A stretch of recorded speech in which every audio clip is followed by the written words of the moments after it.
N-F-P data delay, यूएसमध्ये shutdown, याचा effect गोल्डवरती काय होऊ शकतं? चला पाहूया.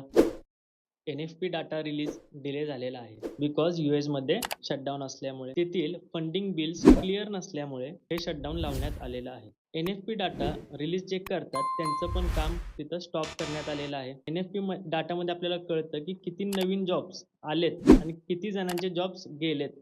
यावरती आपल्याला लेबरची स्ट्रेंथ कळते आणि हाच डाटा फेडला पण तेवढाच इम्पॉर्टंट आहे. बिकॉज फेड इंटरेस्ट रेटचा डिसिजन घेताना हा डाटा बघत असते. त्यामुळे एन-एफ-पी न्यूज ही इम्पॉर्टंट आहे. आता यूएसमध्ये पण शटडाऊन आहे. एन-एफ-पी पण डिले झालाय. डिले झाल्यामुळे गोल्डमध्ये एक सडन स्पाइक्स येऊ शकतात. बिकॉज लोकांना क्लॅरिटी नाहीये की आता काय डाटा येणार. त्यांच्याकडे आता डाटा नाहीये.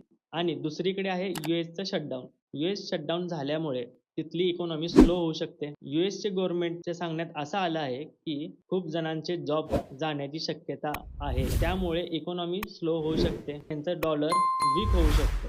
यूएसडी जेव्हा वीक होतं तेव्हा गोल्ड स्ट्रॉंग होतं. तर असं का? तर इन्व्हेस्टर्स लोकांना एक सेफ ॲसेट पाहिजे. आता या सिच्युएशनला सेफ ॲसेट काय आहे? गोल्ड आणि ट्रेझरी या दोघांमध्ये इन्व्हेस्टमेंट वाढू शकते. त्यामुळे गोल्डमध्ये एक ट्रेंड येऊ शकतो.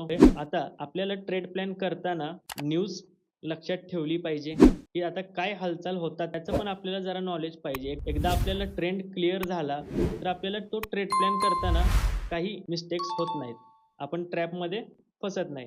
त्यामुळे आता सगळ्यांनी एक ट्रेड प्लॅन करताना थोडं तरी न्यूजचं पण नॉलेज ठेवा. न्यूजला पण तेवढी व्हॅल्यू द्या आणि आपापला ट्रेड प्लॅन करा.